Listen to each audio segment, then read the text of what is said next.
ಭಾರತೀಯ ವಿದ್ಯಾರ್ಥಿಗಳಿಗೆ Trump big shock. Work ಪರ್ಮಿಟ್ಗೆ 95 ಲಕ್ಷ ಶುಲ್ಕ ಜಾರಿ.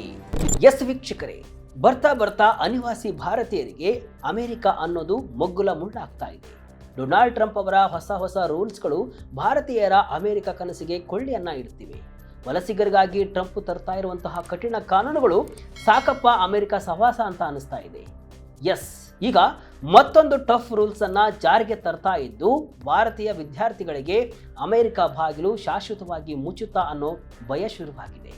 ಹೌದು, ಅಮೆರಿಕದ ಉನ್ನತ ವಿಶ್ವವಿದ್ಯಾಲಯಗಳಲ್ಲಿ ಕೋಟಿ ಹಣವನ್ನು ಖರ್ಚು ಮಾಡಿ ಓದಿ ಅಲ್ಲಿಯೇ ಒಳ್ಳೆಯ ಸಾಫ್ಟ್ವೇರ್ ಕೆಲಸವನ್ನು ಗಿಟ್ಟಿಸಿಕೊಂಡು ತಮ್ಮ ಕೆರಿಯರ್ ಕಟ್ಟಿಕೊಳ್ಬೇಕು ಅಂತ ಹಗಲು ಇರುಳು ಕನಸು ಕಾಣ್ತಾ ಇರುವಂತಹ ಲಕ್ಷಾಂತರ ಭಾರತೀಯ ವಿದ್ಯಾರ್ಥಿಗಳಿಗೆ ಇವತ್ತು ಡೊನಾಲ್ಡ್ ಟ್ರಂಪ್ ಬಿಗ್ ಶಾಕ್ ಅನ್ನು ಕೊಟ್ಟಿದ್ದಾರೆ. ವಾಲ್ ಸ್ಟ್ರೀಟ್ ಜನರಲ್ ವರದಿಯ ಪ್ರಕಾರ ಪ್ರಸ್ತುತ ಅಮೆರಿಕದಲ್ಲಿ ವಿದೇಶಿ ವಿದ್ಯಾರ್ಥಿಗಳು ಓದನ್ನು ಮುಗಿಸಿದ ತಕ್ಷಣ ಅಲ್ಲಿ ಕೆಲಸ ಮಾಡಲು ಬಳಸುವಂತಹ ಆಪ್ಷನಲ್ ಪ್ರಾಕ್ಟಿಕಲ್ ಟ್ರೈನಿಂಗ್ ಅಂದರೆ OPT ಈ ಪರ್ಮಿಟ್ಗೆ ಬರೋಬ್ಬರಿ $1 ಲಕ್ಷ ಅಂದರೆ 95 ಲಕ್ಷ ಶುಲ್ಕವನ್ನು ವಿಧಿಸಲು ಗಂಭೀರವಾಗಿ ಆಲೋಚನೆಯನ್ನು ಮಾಡಲಾಗ್ತಾ ಇದೆ. ಈ ಸುದ್ದಿ ಭಾರತೀಯರಿಗೆ ಬರ ಸಿಡಿಲು ಬಡದಂತಾಗಿದೆ.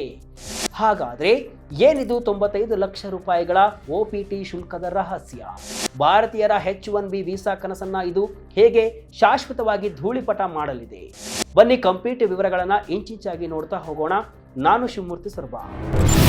ಏನಿದು OPT ವರ್ಕ್ ಪರ್ಮಿಟ್? ವೀಕ್ಷಕರೇ, ಇಷ್ಟಕ್ಕೂ ಈ OPT ಪರ್ಮಿಟ್ ಭಾರತೀಯ ವಿದ್ಯಾರ್ಥಿಗಳಿಗೆ ಎಷ್ಟು ಮುಖ್ಯ ಗೊತ್ತಾ? ಪ್ರಸ್ತುತ ಜಾರಿಯಲ್ಲಿರುವಂತಹ ನಿಯಮದ ಪ್ರಕಾರ ಅಮೆರಿಕದಲ್ಲಿ ಯಾವುದೇ ಡಿಗ್ರಿ ಮುಗಿಸಿದ ವಿದೇಶಿ ವಿದ್ಯಾರ್ಥಿಯು ಯಾವುದೇ ಪ್ರತ್ಯೇಕ ಕೆಲಸದ ವೀಸಾ ಇಲ್ಲದೆಯೇ 1 ವರ್ಷಗಳ ಕಾಲ ಅಮೆರಿಕದಲ್ಲೇ ಇದ್ದು ಕೆಲಸವನ್ನ ಮಾಡಲು ಈ OPT ಅವಕಾಶವನ್ನ ಕೊಡುತ್ತೆ. ಇನ್ನು ವಿಜ್ಞಾನ, ತಂತ್ರಜ್ಞಾನ, ಇಂಜಿನಿಯರಿಂಗ್ ಮತ್ತು ಗಣಿತ ಅಂದರೆ ಸ್ಟೆಮ್ ವಿಭಾಗಗಳಲ್ಲಿ ಓದುವಂತಹ ವಿದ್ಯಾರ್ಥಿಗಳಿಗೆ ಹೆಚ್ಚುವರಿಯಾಗಿ ಮತ್ತೊಂದು 2 ವರ್ಷಗಳ ವಿಸ್ತರಣೆ ಕೂಡ ಸಿಗುತ್ತೆ. ಅಂದರೆ ಒಬ್ಬ IT ವಿದ್ಯಾರ್ಥಿ ಕೇವಲ OPT ಪರ್ಮಿಟ್ನಲ್ಲಿ ಬರೋಬ್ಬರಿ 3 ವರ್ಷಗಳ ಕಾಲ ಅಮೆರಿಕದಲ್ಲೇ ಇದ್ದುಕೊಂಡು ಕೆಲಸವನ್ನು ಮಾಡಬಹುದು. ಇದುವೇ ವಿದ್ಯಾರ್ಥಿಗಳನ್ನ ಕ್ಲಾಸ್ ರೂಮಿನಿಂದ ಅಮೆರಿಕದ ಪ್ರತಿಷ್ಠಿತ ಉದ್ಯೋಗ ಮಾರುಕಟ್ಟೆಗೆ ಸಂಪರ್ಕಿಸುವಂತಹ ಮುಖ್ಯ ಸೇತುವೆ ಹಾಗೂ ಭವಿಷ್ಯದ H1B ವೀಸಾ ಪಡೆಯಲು ಇರುವಂತಹ ಹೆಬ್ಬಾಗಿಲು. ಆದರೆ ಈಗ ಈ ಗೇಟ್ ವೇ ಅಂದರೆ OPT ಅನ್ನು ಬಳಸಿಕೊಳ್ಳಲು 95 ಲಕ್ಷ ರೂಪಾಯಿ ಶುಲ್ಕವನ್ನು ವಿಧಿಸಿದರೆ ಬಡ ಮತ್ತು ಮಧ್ಯಮ ವರ್ಗದ ಬಡ ಕುಟುಂಬಗಳಿಗೆ ಅಮೆರಿಕದ ಬಾಗಿಲು ಇನ್ಮುಂದೆ ಶಾಶ್ವತವಾಗಿ ಬಂದಾಗುವ ಸಾಧ್ಯತೆ ಇದೆ. ಟ್ರಂಪ್ ದುಬಾರಿ ಶುಲ್ಕ ಇದೇ ಮೊದಲಲ್ಲ. ವೀಕ್ಷಕರೇ, ಡೊನಾಲ್ಡ್ ಟ್ರಂಪ್ ಈ $1 ಲಕ್ಷ ಬ್ರಹ್ಮಾಸ್ತ್ರವನ್ನ ಬಳಸ್ತಾ ಇರುವುದು ಇದೇ ಮೊದಲೇನಲ್ಲ. ಇಂತಹ ಹುಚ್ಚಾಟಗಳು ಈಗಾಗಲೇ ಬಂದು ಹೋಗಿವೆ. ಇದೇ ವರ್ಷದ ಆರಂಭದಲ್ಲಿ ಟ್ರಂಪ್ H1B ವೀಸಾದ ಹೊಸ ಅರ್ಜಿಗಳ ಮೇಲೂ ಕೂಡ ಬರೋಬ್ಬರಿ $1 ಲಕ್ಷ ಶುಲ್ಕವನ್ನು ಹಾಕಿದ್ರು. ಇದು ಅಮೆರಿಕದ ಜಾಗತಿಕ ತಂತ್ರಜ್ಞಾನ ಕಂಪನಿಗಳಿಗೆ ಭಾರಿ ದೊಡ್ಡ ಹೊಡೆತವನ್ನು ಕೊಟ್ಟಿತ್ತು. ಯಾಕಂದ್ರೆ ಅಮೆರಿಕದಲ್ಲಿರುವಂತಹ H1B ವೀಸಾದಾರರು 75%ಕ್ಕೂ ಹೆಚ್ಚು ಜನ ಭಾರತೀಯರೇ ಇದ್ದಾರೆ ಅಲ್ಲಿ. ಆದರೆ ಟ್ರಂಪ್ ಅವರ ಈ ಕಠಿಣ H1B ಶುಲ್ಕದ ವಿರುದ್ಧ ದೈತ್ಯ ತಂತ್ರಜ್ಞಾನ ಕಂಪನಿಗಳು ನ್ಯಾಯಾಲಯದ ಮೆಟ್ಟಿಲನ್ನು ಏರಿತು. ಇದರ ವಿಚಾರಣೆಯನ್ನು ನಡೆಸಿದಂತಹ ಬೋಸ್ಟನ್ನಿನ ಫೆಡರಲ್ ಅಪೀಲು ನ್ಯಾಯಾಲಯವು ಕಳೆದ ವಾರವಷ್ಟೇ ಈ ಹಠಾತ್ ಆದೇಶಕ್ಕೆ ಭರ್ಜರಿ ತಡೆಯನ್ನು ಕೊಟ್ಟಿತ್ತು. ಇದೇ ಕಾರಣಕ್ಕಾಗಿ ಟ್ರಂಪ್ ಆಡಳಿತವು ಈಗ ಅದೇ ವಿದೇಶಿ ನೌಕರರನ್ನ ತಡೆಯಲು ಹಿಂಬಾಗಿಲಿನಿಂದ ಈ ಹೊಸ OPT ಶುಲ್ಕದ ತಂತ್ರವನ್ನ ಜಾರಿಗೆ ತರಲು ಪ್ಲಾನ್ ಮಾಡ್ತಾ ಇದೆ ಅಂತ ವಿಶ್ಲೇಷಕರು ಕೂಡ ಈಗ ಕಿಡಿಕಾರ್ತಿದ್ದಾರೆ. ಭಾರತೀಯ ವಿದ್ಯಾರ್ಥಿಗಳಿಗೆ ಅತಿ ದೊಡ್ಡ ಪೆಟ್ಟು. ಎಜುಕೇಶನ್ ಲೋನ್ ತೀರಿಸಲಾಗದೆ ಪರದಾಟ. ಈ ಕಠಿಣ ಪ್ರಸ್ತಾವನೆಯು ಜಾರಿಗೆ ಬಂದ್ರೆ ಇದರಿಂದ ಜಗತ್ತಿನ ಯಾವುದೇ ದೇಶಕ್ಕಿಂತಲೂ ಅತ್ಯಂತ ಹೆಚ್ಚು ನಷ್ಟ ಅನುಭವಿಸುವುದು ನಮ್ಮ ಭಾರತೀಯ ವಿದ್ಯಾರ್ಥಿಗಳು. ಅಂಕಿ ಸಂಖ್ಯೆಗಳ ಪ್ರಕಾರ ಇತ್ತೀಚಿನ ಓಪನ್ ಡೋರ್ಸ್ ವರದಿಯ ಪ್ರಕಾರವನ್ನು ನಾವು ನೋಡ್ತಾ ಹೋದರೆ ಪ್ರಸ್ತುತ ಅಮೆರಿಕದ ವಿಶ್ವವಿದ್ಯಾಲಯಗಳಲ್ಲಿ ಬರೋಬ್ಬರಿ 3.63 ಲಕ್ಷಕ್ಕೂ ಅಧಿಕ ಭಾರತೀಯ ವಿದ್ಯಾರ್ಥಿಗಳು ಓದ್ತಾ ಇದ್ದಾರೆ. ಅಂದರೆ ಸರಿಸುಮಾರು 4 ಲಕ್ಷ ವಿದ್ಯಾರ್ಥಿಗಳು. ಇದು ಇಡೀ ಜಗತ್ತಿನಲ್ಲೇ ಅತ್ಯಂತ ಗರಿಷ್ಠವಾಗಿದ್ದು ಚೀನಾ ದೇಶವನ್ನು ಕೂಡ ಭಾರತೀಯರು ಹಿಂದಿಕ್ಕಿದ್ದಾರೆ. ಅಂದರೆ ಚೀನಾ ದೇಶಕ್ಕಿಂತಲೂ ಕೂಡ ಅಮೆರಿಕದಲ್ಲಿ ಭಾರತೀಯರು ಹೆಚ್ಚಿದ್ದಾರೆ. ಅಮೆರಿಕದಲ್ಲಿರುವಂತಹ ಒಟ್ಟು ವಿದೇಶಿ ವಿದ್ಯಾರ್ಥಿಗಳಲ್ಲಿ 1/3 ಭಾಗದಷ್ಟು ಕೇವಲ ಕನ್ನಡಿಗರು ಹಾಗೂ ಭಾರತೀಯರೇ ತುಂಬಿ ಹೋಗಿದ್ದಾರೆ. ಇದರಲ್ಲಿ ಬರೋಬ್ಬರಿ 40% ಭಾರತೀಯ ವಿದ್ಯಾರ್ಥಿಗಳು ಈ OPT ಪರ್ಮಿಟ್ ಪಡೆದೇ ಕೆಲಸ ಮಾಡ್ತಾ ಇದ್ದಾರೆ. ಕೇವಲ ಒಂದೇ ವರ್ಷದಲ್ಲಿ OPT ಬಳಸುವಂತಹ ಭಾರತೀಯರ ಸಂಖ್ಯೆ 47% ಭಾರಿ ಏರಿಕೆಯನ್ನು ಕಂಡಿದೆ.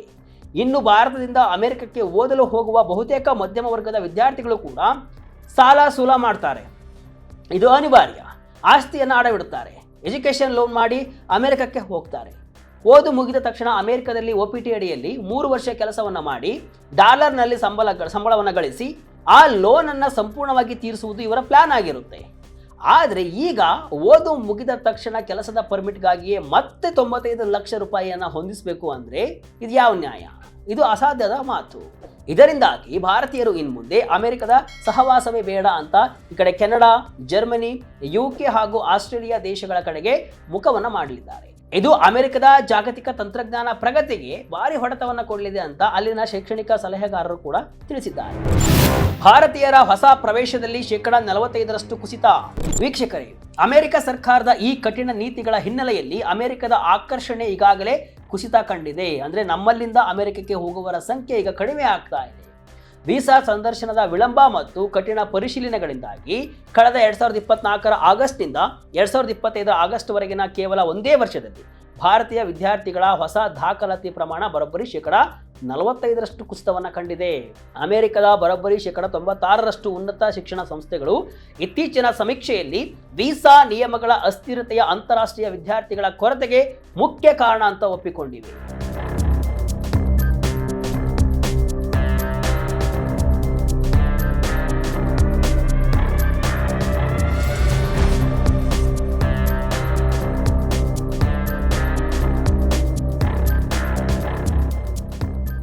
ಒಟ್ನಲ್ಲಿ ಅಮೆರಿಕ ಇನ್ಮುಂದೆ ಜಾಗತಿಕ ಪ್ರತಿಭೆಗಳಿಗೆ ಮುಕ್ತ ಅವಕಾಶವನ್ನ ನೀಡುವುದನ್ನು ನಿಲ್ಲಿಸಿ ಉದ್ಯೋಗಿಗಳನ್ನು ಹತ್ತಿಕ್ಕಲು ಸಜ್ಜಾಗ್ತಾ ಇರುವುದು ಕೂಡ ಇಲ್ಲಿ ಸ್ಪಷ್ಟವಾಗಿದೆ.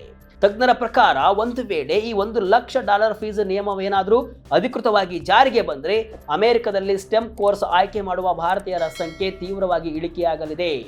ಭಾರತೀಯ ವಿದ್ಯಾರ್ಥಿಗಳು ಅಮೆರಿಕದ ಬದಲು ಕೆನಡಾ, UK, ಜರ್ಮನಿ ಅಥವಾ ಆಸ್ಟ್ರೇಲಿಯಾ ದೇಶಗಳ ಕಡೆಗೆ ತಮ್ಮ ಮುಖವನ್ನು ಮಾಡಲಿದ್ದಾರೆ. ಈಗಾಗಲೇ ಅಮೆರಿಕದಲ್ಲಿ ಓದುತ್ತಿರುವಂತಹ ವಿದ್ಯಾರ್ಥಿಗಳು ತಮ್ಮ ಮುಂದಿನ ದಾರಿ ಕಾಣದೆ ತೀವ್ರ ಆತಂಕ ಕೂಡ ಒಳಗಾಗಿದ್ದಾರೆ. ವೀಕ್ಷಕರೇ, ಒಟ್ಟಾರೆಯಾಗಿ ನಾವು ಹೇಳುವುದಾದರೆ ಅಮೆರಿಕದ ಕನಸು ಹೊತ್ತಂತಹ ಭಾರತೀಯ ವಿದ್ಯಾರ್ಥಿಗಳಿಗೆ ಡೊನಾಲ್ಡ್ ಟ್ರಂಪ್ ಅವರ ಈ 95 ಲಕ್ಷ ರೂಪಾಯಿಗಳ OPT ಶುಲ್ಕದ ಪ್ರಸ್ತಾವನೆ ಮರ್ಮಘಾತ ನೀಡಿದಂತೂ ಸತ್ಯ. ಶಿಕ್ಷಣಕ್ಕಾಗಿ ಕೋಟಿಗಟ್ಟಲೆ ಸಾಲ ಮಾಡುವ ಮಧ್ಯಮ ವರ್ಗದ ಪ್ರತಿಭೆಗಳಿಗೆ ಈ ಹೊಸ ಆರ್ಥಿಕ ಹೊರೆ ಭರಿಸಲಾಗದ ದೊಡ್ಡ ಸವಾಲು ಕೂಡ ಆಗಲಿದೆ. ಒಂದು ವೇಳೆ ಈ ನಿಯಮ ಜಾರಿಯಾದರೆ ಭಾರತೀಯರ ಅಮೆರಿಕ ಕನಸು ನುಚ್ಚು ನೂರಾಗಲಿದೆ. ಇದು ಅಲ್ಲಿನ ತಾಂತ್ರಿಕ ಪ್ರಗತಿಗೂ ಕೂಡ ಮಾರಕವಾಗಬಹುದು. ಭಾರತೀಯ ವಿದ್ಯಾರ್ಥಿಗಳು ಅನಿವಾರ್ಯವಾಗಿ ಕೆನಡಾ ಅಥವಾ ಯುರೋಪ್ನಂತಹ ಪರ್ಯಾಯ ರಾಷ್ಟ್ರಗಳತ್ತ ಮುಖ ಮಾಡಬೇಕಾದಂತಹ ಪರಿಸ್ಥಿತಿ ಕೂಡ ನಿರ್ಮಾಣವಾಗಿದೆ. ಈ ಕಠಿಣ ನೀತಿಗಳು ಜಾಗತಿಕ ಪ್ರತಿಭೆಗಳನ್ನು ಅಮೆರಿಕದಿಂದ ದೂರ ತಳ್ಳುತ್ತಾ ಇದ್ದು ಲಕ್ಷಾಂತರ ಯುವಕರ ಭವಿಷ್ಯವನ್ನ ಅತಂತ್ರಗೊಳಿಸಲಾಗ್ತಾ ಇದೆ. ವೀಕ್ಷಕರೇ, ಈ ಬಗ್ಗೆ ನಿಮಗೆ ಅನಿಸುತ್ತೆ? ಕಮೆಂಟ್ ಮೂಲಕ ತಿಳಿಸಿ. ಇದಿಷ್ಟು ಇವತ್ತಿನ ವಿಶೇಷ. ಇದೇ ರೀತಿಯ ಹಲವು ವಿಶ್ಲೇಷಣೆ, ಮಾಹಿತಿ ಅಷ್ಟೇ ಅಲ್ಲ, ಮನರಂಜನೆಯ ವಿಡಿಯೋಗಳಿಗಾಗಿ ವಿಜಯ ಕರ್ನಾಟಕ ವೆಬ್ಸೈಟ್, ಫೇಸ್ಬುಕ್ ಹಾಗೂ ಯೂಟ್ಯೂಬ್ ಪೇಜ್ ಅನ್ನು ಫಾಲೋ ಮಾಡ್ತಾ ಇರಿ. ಧನ್ಯವಾದಗಳು.